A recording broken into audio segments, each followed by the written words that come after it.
lọ́jọ́ karùn-ún oṣù kẹta ọdún 1986 ẹ̀kọ́ lẹ̀ dáadáa o. ọjọ́ karùn-ún oṣù kẹta ọdún 1986 ìyẹn the 5th of March 1986 ní ìṣẹ̀lẹ̀ kan tí a lè fi wé ìwé àwọn àgbà tó ní orí yeye ní mògùn ta ìṣẹ̀lú pọ̀ inú mà ṣẹlẹ̀ lórílẹ̀‐èdè yìí nígbà tíjọba ọ̀gágun Ibrahim Babangida tó pa ọ̀gá sójà kan ọ̀gágun Daniel Bámidélé lórí ẹ̀ṣẹ̀ tí kò mọ̀ dí. ǹjẹ́ lọ́dún 1986 ẹja máa béèrè ò níbo lẹ́yìn wà níbo lẹ́yìn ń gbé ọmọ ọdún mélòó lẹ́yìn àbí ẹ̀yin kò tí ì dáyé ńgbà náà ni.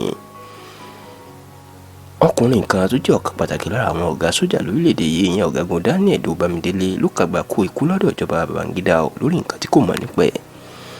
fún àǹfààní àwọn akẹ́kọ̀ọ́ àtàwọn tó ń lo abala ìfowóṣẹ́ ìwádìí ọdún 1968 ní ọ̀gágun Bámidélé wọnú iṣẹ́ ológun o bẹ́ẹ̀ lòun náà kópa nínú ogun abẹ́lé àkọ́kọ́ lórílẹ̀‐èdè yìí ìyẹn ogun Biafra àbí àwọn ọmọ ogun 12 Commando Brigade lábẹ́ ìṣàkóso gbajúmọ̀ akíkanjú sójà ní ọ̀gágun Benjamin Adékúnlé ọmọ bíbí ìlú Ògbómọ̀ṣọ́ ní ìpínlẹ̀ Ọ̀yọ́ ní Bámidélé wà o ìyẹn lásìkò tí wọ́n ń ja ogun Biafra lẹ́yìn ọ̀rẹ́yìn ló tún padà tó wà lábẹ́ ọ̀gágun Olúṣẹ́gun Ọbásanjọ́ tó padà ṣẹ́gun Biafra ìyẹn lẹ́yìn tí Benjamin Adékúnlé tó ti fẹ́ yanjú ogun náà tán.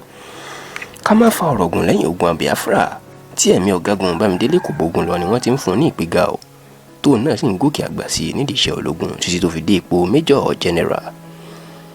lọ́dún 1983 níṣẹ̀lẹ̀ kan ṣẹlẹ̀ sí ọ̀gágun Bámidélé ọkùnrin rìnrìn àjò lọ sí ìlú Kaduna láti ṣe nǹkan bẹ́ẹ̀ ló gbọ́ táwọn sójà ẹgbẹ́ rẹ̀ kan sọ pé àwọn sójà wọn múra láti gbàjọba lọ́wọ́ ààrẹ Shehu Shagari.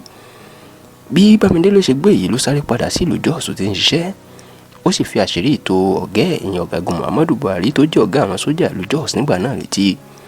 bí Buhari ṣe gbọ́ àṣírí tí Bámidélé tú fún yìí ó ṣe bíi pé kò mọ̀ nípa ẹ̀ tó sì dúpẹ́ lọ Bámidélé láìmọ̀ pé Buhari gan wà lára àwọn tó fẹ́ dìtẹ̀ gbàjọba.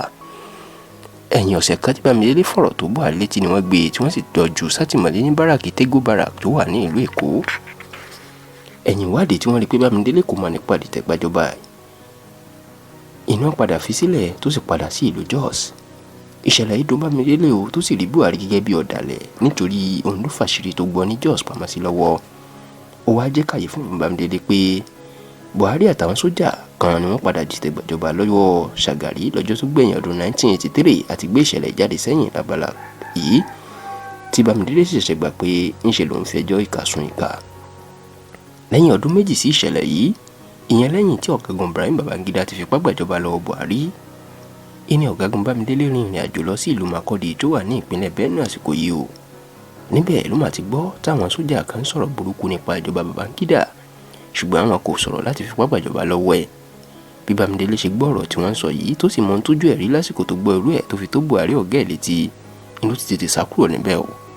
àwọn tó wà níbi tí wọ́n ti ń sọ̀rọ̀ ìjọba Babangida láìdá lọ́dún náà ni ọ̀gágun Michael Iyoshe ọ̀gágun Musa Bitti-Young àtàwọn míì ṣùgbọ́n níṣe ni Babangida ó wà gbọ́ nípa àpàdé yìí o tó sì ní wọ́n fẹ́ fipá gbàjọba lọ́wọ́ òun ni àti pé ọ̀rẹ́ òun tímọ́tímọ́ ìyẹn Mama Vatsa ló fẹ́ síwájú àwọn tó fẹ́ gbàjọba lọ́wọ́ òun.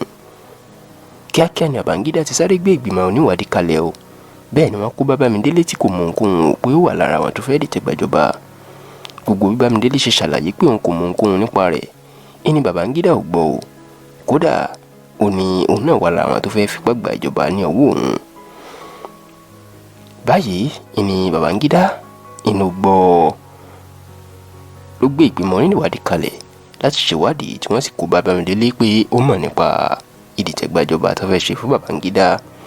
báyìí Babangida pàṣẹ pé kó lọ yìnbọn pa Bámidélé o àti Vatsa ọ̀rẹ́ tímọ́tímọ́ pẹ̀lú àwọn sójà míì tó ní wọ́n jọ fẹ́ dìtẹ̀gbàjọba lọ́wọ́ òun.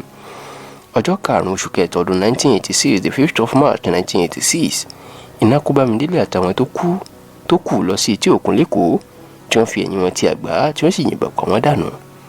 ìṣẹ̀lẹ̀ yìí màmí orígun mẹ́rẹ̀ẹ̀rin lédè títì bẹ́ẹ̀ làwọn ẹbí Bámidélé àtàwọn tí wọ́n jọ pa wọ́n nípa púpọ̀ ń wa ikú mu ṣùgbọ́n fìlà máa wù bẹ́ẹ̀ ni Babangida dé. títí dàsìkò yìí àwọn ẹbí Bámidélé àti Vatsa kò dárí ìṣẹ̀lẹ̀ jí Babangida o tó sì jẹ́ pé èpè gbígbóná ni wọ́n máa fi ránṣẹ́ sí ní gbogbo ìgbà. ẹ rántí pé ìṣẹ̀lẹ̀ bí Buhari ṣe kọ́kọ́ dalẹ̀ Bámidélé yìí làwọn ẹgbẹ́ òṣèlú PDP fi ṣe ìpolówó nínú ìwé ìròyìn This Day lásìkò tí ètò ìdìbò ààrẹ ọdún 2015 bọ̀ tí wọ́n sọ pé káwọn èèyàn má ṣe dìbò fún Buhari nítorí ọ̀dàlẹ̀ ni. ẹ má ṣe gbàgbé láti máa sọ nípa tẹlifíṣàn tó ń ṣe àǹfààní púpọ̀ fún èdè àti àṣà Yorùbá yìí fún àwọn ọmọ Yorùbá nípa pípẹ́ nkiri ìyanṣẹ́ ẹ̀. Ẹ jẹ́ ká tún pàdé lábala yìí lọ́sẹ̀ tó ń bọ̀ nígbà tá a tún mú ìṣẹ̀lẹ̀ gbàǹkọ̀gbè míì wá fún yín. Ìṣẹ̀lẹ̀ gbàǹkọ̀gbè míì wo là mú bọ̀ lọ́sẹ̀ tó ń bọ̀? Ẹ fọkànbalẹ̀, ẹni tí wọ́n ń gbìyàwó bọ̀ wá bá kì í garùn wòran. Títí ọ̀sẹ̀ tó ń bọ̀ ọ̀hún, àní dààmú o, ó dàbọ̀.